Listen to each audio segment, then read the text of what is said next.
অসমীয়াৰ বাপতি সাহোন ভোগালী বিহুৰ বহুত শুভেচ্ছা জ্ঞাপন কৰিছো আৰু ভোগালী বিহুটো আপোনালোকৰ বাবে সুখৰ হওক, শান্তিৰ হওক, আনন্দৰ হওক তাৰ কামনাৰে ভগৱানৰ শ্ৰীচৰণত প্ৰাৰ্থনা নিবেদন কৰি আজিৰ ভিডিঅ'টো আৰম্ভ কৰিব বিচাৰিছো।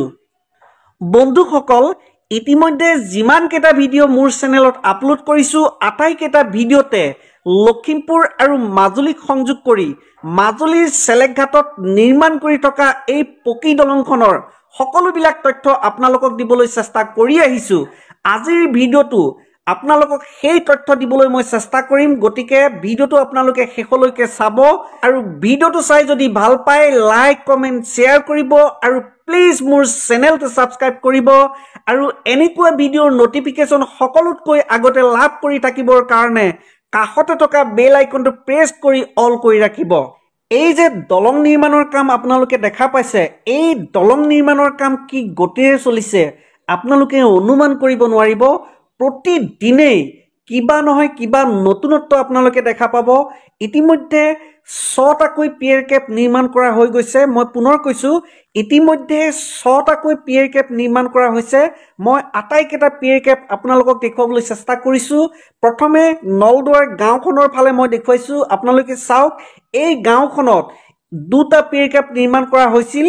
বৰ্তমান 3টা পিয়েৰ কেপ ইয়াত নিৰ্মাণ কৰা হৈছে। মই আটাইকেইটা পিয়েৰ কেপ আপোনালোকক দেখুৱাবলৈ চেষ্টা কৰিছোঁ। চাওক এই 3টা পিয়েৰ কেপ নলদুৱাৰ গাঁওখনৰ ভিতৰত নিৰ্মাণ কৰা হৈছে আৰু নৈৰ ফালে আপোনালোকে চাব তাতো 3টাকৈ পিয়েৰ কেপ ইতিমধ্যে নিৰ্মাণ কৰা হৈছে আৰু বহুকেইটা পিয়েৰ কেপ নিৰ্মাণ কৰিবৰ কাৰণে তেওঁলোকে ৰড গাঁঠিছে, ফৰ্মৱৰ্ক লগাইছে, সকলোখিনি আপোনালোকক মই দেখুৱাই আছো। আপোনালোকে চাওক নৈৰ ফালে বহুকেইটা পিয়েৰ কেপ নিৰ্মাণ কৰিবৰ কাৰণে SP Singla construction private limited নামৰ কোম্পানীটোৱে ব্যৱস্থা গ্ৰহণ কৰিছে, ৰড গাঁঠিছে, ফৰ্মৱৰ্ক লগাইছে আৰু আমি জানিব পাৰিছো বাৰিষাৰ পূৰ্বে অৰ্থাৎ এই খৰালি চলি থাকোঁতে তেওঁলোকে ইয়াত যিমান কেইটা পিয়েৰ কেপ আছে আটাইকেইটা পিয়েৰ কেপ নিৰ্মাণ কৰিবলৈ বিচাৰিব আৰু সম্ভৱ হ'লে এই পিয়েৰ কেপ কেইটাত তেওঁলোকে গাৰ্ডাৰসমূহ লঞ্চ কৰিবলৈ বিচাৰিব।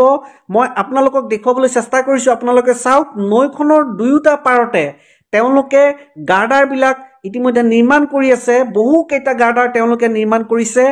এই দলংখনৰ বাবে 120ডাল গাৰ্ডাৰ প্ৰয়োজন হ'ব। ইতিমধ্যে প্ৰায় 25-30ডাল গাৰ্ডাৰ তেওঁলোকে নিৰ্মাণ কৰিবলৈ চেষ্টা কৰিছে, বিচাৰিছে।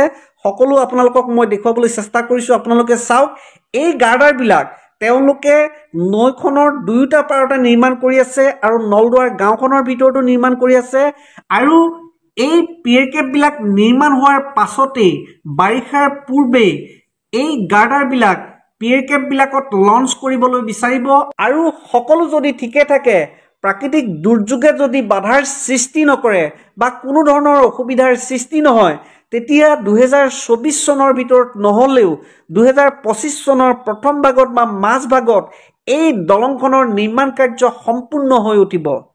আজিলৈ ভিডিঅ'টো ইমানেই।